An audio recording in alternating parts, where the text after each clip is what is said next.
Hello guys, आज हम अपना स्टेट का टीजीटी मैथ का जो लेवल 2 है टीजीटी मैथ का 2020 का पेपर का सॉल्यूशन कर रहे हैं। उसके जो साइकोलॉजी का सेक्शन है वो हमने इससे पहले कर दिया था 1 to 30 क्वेश्चन।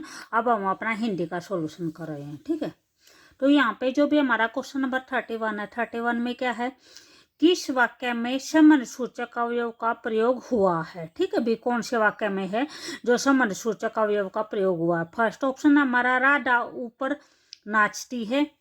सेकंड है अनीता राधा से मधुर गाती है। थर्ड है राम बहुत तेज चल रहा है। और फोर्थ है मोहन आजकल ज्यादा बोलता है। तो यहाँ पे हमारा आंसर कौन सा हो जाएगा? ऑप्शन नंबर सेकंड हो जाएगा। अनीता है राधा से मधुर गाती है, यानी यहाँ पे जो भी संबंध सूचक अवयव है वो है मधुर। ठीक है, यहाँ पे मधुर ने अनीता और राधा के बीच में क्या किया है? संबंध स्थापित किया है। ठीक है, तो ये कौन सा हो जाएगा? संबंध सूचक अवयव हो जाएगा। अनीता राधा से मधुर गाती है। ठीक है, उसके बाद नेक्स्ट है 32 है। 32 में क्या है? अक प्रत्यय युक्त पद नहीं है, यानी जो भी आपको नीचे शब्द दे रखे इनमें से किस में अक प्रत्यय नहीं है। जो फर्स्ट है वो दे रखा है विधायक, सेकंड है प्रेरक, थर्ड है निंदक और फोर्थ है लड़ाक। तो यहाँ पे जो भी हमारा आंसर हो जाएगा वो फोर्थ हो जाएगा। यहाँ पे क्या है? लड़ प्लस में आक, यहाँ पे आक प्रत्यय है, यहाँ पे आक प्रत्यय नहीं है। ठीक है, तो उसके बाद नेक्स्ट क्वेश्चन है, क्वेश्चन नंबर 33 है। 33 में क्या है? किस विकल्प में नित्य पुल्लिंग संज्ञा है? ठीक है, यहाँ पे पुल्लिंग शब्द पूछ रखा है, कौन सा है जो पुल्लिंग शब्द है जो हमेशा पुल्लिंग शब्द में यूज होता है। फर्स्ट है खरगोश है, सेकंड है गिलहरी है, थर्ड है बटेर है और फोर्थ है कोयल है। तो इस टाइप के जो भी शब्द होते हैं उनको क्या करते हैं? वाक्य में प्रयोग करके देखते हैं। जैसे यहाँ पे कोयल है, कोयल गा रही है। ठीक है, बटेर उड़ रही है, गिलहरी भी चल रही है। तो यहाँ पे खरगोश का क्या आ जाएगा? खरगोश चल रहा है आएगा। ठीक है, तो यहाँ पे पुल्लिंग शब्द कौन सा हो जाएगा? खरगोश हो जाएगा। उसके बाद नेक्स्ट है 34 है। 34 में क्या है? समास विग्रह की दृष्टि से अनुचित विकल्प चुनिए भी, कौन सा है जो अनुचित है यानी गलत है। ठीक है, तो यहाँ पे फर्स्ट दे रखा है मातर भक्ति, माता के लिए भक्ति। सेकंड है वाग वीर, यानी वाक यानी वाणी होती है, वाणी में वीर। थर्ड है इंद्रिय जीत, इंद्रिय के लिए जीत। ठीक है, इंद्रिय के लिए जय। उसके बाद है फोर्थ है जीव दया, जीवों पर दया। तो यहाँ पे अनुचित पूछ रखा, कौन सा गलत है? तो जो भी हमारा गलत होगा वो कौन सा हो जाएगा? ऑप्शन नंबर थर्ड हो जाएगा। इंद्रियों के लिए जय नहीं होता, इंद्रियों पर जय होता है। ठीक है, जो अपनी इंद्रियों पर जीत पाता हुआ है क्या बोला जाता है? इंद्रिय जीत बोला जाता है। ठीक है, तो वो यहाँ पे क्या जाएगा? इंद्रियों पर जीत आएगा, इंद्रियों पर जय आएगा। ठीक है, उसके बाद नेक्स्ट है, नेक्स्ट क्या है? 35 है। इसमें गलत समास विग्रह चुनना है, कौन सा जो समास विग्रह है वो गलत है ये चुनना है। ठीक है, तो यहाँ पे जो भी हमारा फर्स्ट दे रखा है वो क्या दे रखा है? दूर के लिए दर्शन, दूरदर्शन होता है।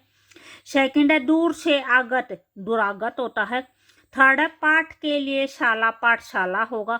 और फोर्थ है सभा के लिए मंडप, तो सभा मंडप होगा। तो यहाँ पे हमारा जो भी गलत है वो गलत कौन सा है? ऑप्शन नंबर 1 है। भी जो दूरदर्शन होता है, दूरदर्शन का जो समास विग्रह होता है वो क्या होता है? दूर के दर्शन होता है। ठीक है, दूर के लिए दर्शन नहीं होता, दूरदर्शन दूर के दर्शन होता है। ठीक है, उसके बाद नेक्स्ट है 36 है। 36 में क्या है? नाम धातु क्रिया नहीं है। ठीक है, तो जो नाम धातु क्रिया होती है वे क्या होती है? नाम धातु क्रिया क्या होती है? जो भी क्रिया किसी संज्ञा, सर्वनाम या विशेषण शब्द के बाद ना प्रत्यय लगाकर जो बनती है मोस्टली वे होती है नाम धातु क्रिया। ठीक है, जैसे यहाँ पे है लतियाना, लतियाना जैसे लाट वर्ड है, लाट वर्ड से बना है लतियाना। जूठलाना जूठ वर्ड से बना है, जूठलाना। गलियाना गली वर्ड से बना है। लेकिन यहाँ पे जो ये सजाना वर्ड है ये हमारा क्या है? नाम धातु क्रिया नहीं है। ठीक है, उसके बाद नेक्स्ट है 37 है। 37 में क्या है? वर्ण उच्चारण की दृष्टि से बेमेल, यानी यहाँ पे क्या दे रखा है? यहाँ पे इनका उच्चारण स्थान दे रखा है, तो कौन सा उच्चारण स्थान के अकॉर्डिंग जो गलत है वे बताने हैं। यहाँ पे ओ और औ दे रखा है, इनका जो भी उच्चारण स्थान होगा वो क्या होगा? कंठोष्ठ, यानी कंठोरोष्ट हो गए, तो ये ठीक है। उसके बाद वे और फे, इनका क्या होगा, उच्चारण स्थान दांत होंगे और होठ होंगे, तो ये भी ठीक है। थर्ड है दे और दे, तो इनका उच्चारण स्थान क्या होता है, इनका उच्चारण स्थान तालु नहीं होता, इनका उच्चारण स्थान क्या होता है, दंत होता है। तो यहाँ पे जो भी बे मेल है यानी जो गलत है वो क्या हो जाएगा, थर्ड हो जाएगा, ठीक है। उसके बाद फोर्थ दे रखा है, यहाँ पे थे दे रखे और अड़े दे रखे, तो इनका क्या होता है, मुर्दा होता है, ठीक है। उसके बाद नेक्स्ट क्वेश्चन है 38 है। 38 में क्या है, किस विकल्प में अनु उपसर्ग का प्रयोग नहीं हुआ है, ठीक है। तो फर्स्ट है अनुस्वार है, सेकंड है अनुषंग है, थर्ड है अनुदार है और फोर्थ है अनुशासित है। तो यहाँ पे जो भी हमारा ऑप्शन नंबर थर्ड है, यहाँ पे अनुपसर्ग का उपयोग हुआ है। इसको जैसे अगर इसका विग्रह करेंगे, संधि करेंगे, तो क्या हो जाएगा, अन प्लस में उदार होगा, ठीक है। तो यहाँ पे कौन सा उपसर्ग प्रयोग हुआ है, अनुपसर्ग प्रयोग हुआ है। तो यहाँ पे हमारा आंसर कौन सा हो जाएगा, ऑप्शन नंबर थर्ड हो जाएगा। उसके बाद हमारा 39 है, ठीक है। 39 में क्या है, वार्तनिक दृष्टि से अशुद्ध शब्द बताना है, ठीक है। फर्स्ट दे रखा है 53 दे रखा है, सेकंड है अजमाइश और थर्ड है अंताक्षर अंत्याक्षरी दे रखे और फोर्थ है छिपकली है। तो यहाँ पे जो भी हमारा गलत शब्द होगा वो कौन सा होगा, ऑप्शन नंबर सेकंड हो जाएगा, अजमाइश। यहाँ पे ये अजमाइश नहीं होता, आजमाइश होता है, ठीक है। अजमाइश नहीं होता, आजमाइश होता है। उसके बाद 40 है। 40 में क्या है, अनिश्चयवाचक सर्वनाम वाला वाक्य कौन सा है। तो जो अनिश्चयवाचक सर्वनाम होते हैं वे कौन से होते हैं, जैसे कोई होता है, कुछ होता है, कई होता है, ठीक है, ये होते हैं। तो यहाँ पे जो अनिश्चय वाला है वो कौन सा, इनमें से कौन सा हो जाएगा, मैं कुछ पुस्तकें लाया हूं उन्हें तुम रख लो। सेकंड है दाल में कुछ काला है, ठीक है। तो उसके बाद थर्ड दे रखा है, वो दे रखा है केवल वही तुम्हारी प्रशंसा कर सकता है। और जो फोर्थ है वह चाहता है कि तुम सदैव आगे बढ़ो। तो यहाँ पे जो है निश्चयवाचक सर्वनाम है वो कौन से सेंटेंस में है, सेकंड में है, दाल में कुछ काला है, ठीक है। तो यहाँ पे हो जाएगा। उसके बाद 41 है। 41 में क्या है, सु उपसर्ग रहित पद कौन सा है, जहाँ पे सु उपसर्ग नहीं है, सु उपसर्ग का प्रयोग नहीं हुआ है।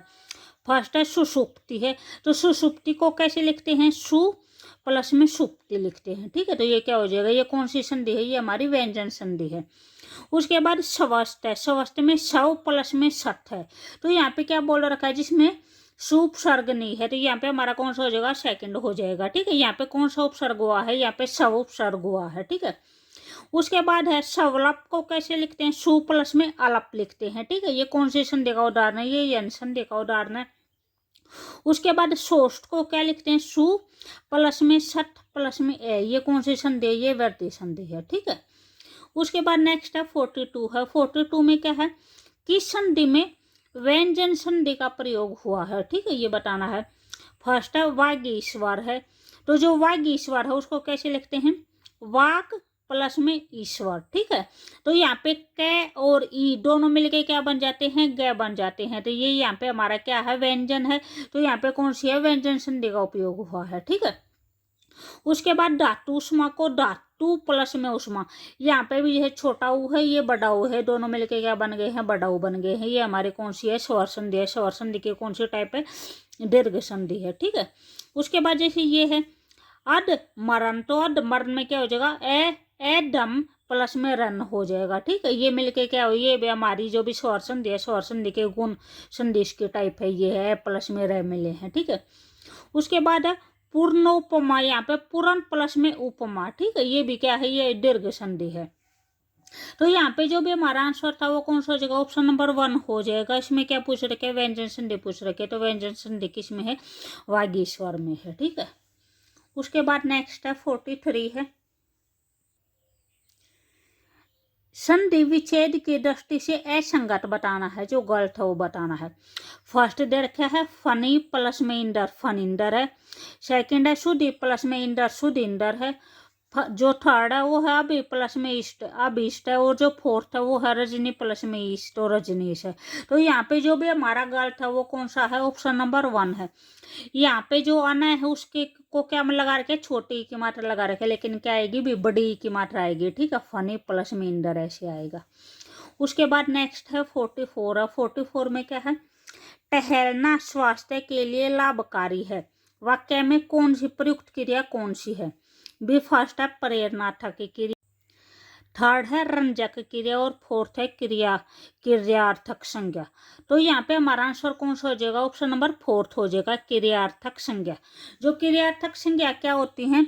जो क्रिया संज्ञा की तरह पे प्रयुक्त होती हैं। ठीक है, तो यहाँ पे या क्या है? ये टहलना है। ये टहलना क्या यूज है? जो संज्ञा यूज जो है, टहलना स्वास्थ्य के लिए लाभकारी है। तो यहाँ पे कौन सी हो जाएगी? क्रियार्थक संज्ञा हो जाएगी। ठीक है, प्रेरणार्थक क्रिया क्या होती है? प्रेरणार्थक क्रिया वे होती हैं जो क्रिया यानी जो काम हम स्वयं न करके किसी दूसरे से करवाते हैं। ठीक है, वो क्या होती है? प्रेरणार्थक क्रिया होती है। संयुक्त क्रिया क्या होती हैं? भी एक से अधिक क्रिया एक कर्म पूरा करती हैं। ठीक है, जो एक से अधिक क्रिया जुड़कर क्या करते हैं? एक ही कार्य पूरा करती हैं, वे क्या होती हैं? संयुक्त क्रिया होती हैं। जैसे यहाँ पे जो एग्जाम्पल दे रखा है, माताजी बाजार से आ गई। ठीक है, तो यहाँ पे आ और गई ये दो क्रिया है, लेकिन ये क्या कर रही हैं? एक काम को पूरा कर रही हैं। ठीक है, उसके बाद रंजक क्रिया। रंजक क्रिया क्या होती है? मुख्य क्रिया के साथ जुड़कर जो उसको प्रभावशाली बनाती है, वे क्रिया क्या होती है? रंजक क्रिया होती है। जैसे चले जाओ, बैठ जाओ। तो यहाँ पे जैसे चलना भी एक क्रिया है और जाना भी एक क्रिया है, तो ये दोनों मिलकर ये चले जाओ ये क्या हो जाएगी? एक रंजक क्रिया हो जाएगी। ठीक है, जो मुख्य क्रिया को प्रभावशाली बनाती है। उसके बाद हमारा लास्ट क्वेश्चन है। अगर आपको वीडियो अच्छी लगी तो प्लीज लाइक शेयर और सब्सक्राइब जरूर करें। ठीक है, जो लास्ट क्वेश्चन है वो क्या है? प्रत्यय की दृष्टि से असंगत शब्द बताना है, भी किस में है जो प्रत्यय गलत लगा हुआ है। ठीक है, हठ प्लस में ओडी है, हथौड़ी है। अनु प्लस में इक है, तो ये क्या हो जाएगा? आणविक हो जाएगा। यहाँ पे साप प्लस में ओला तो सपोला हो जाएगा। उसके बाद है बांग प्लस में एडी तो बंगेडी हो जाएगा। तो यहाँ पे जो भी हमारा गलत है वो गलत कौन सा है? ऑप्शन नंबर 1 है। हाथ प्लस में ओडी नहीं होता, ये हमारा हाथ होता है। हाथ प्लस में ओडी तो वो क्या हो जाएगा? हथौड़ी हो जाएगा। ठीक है।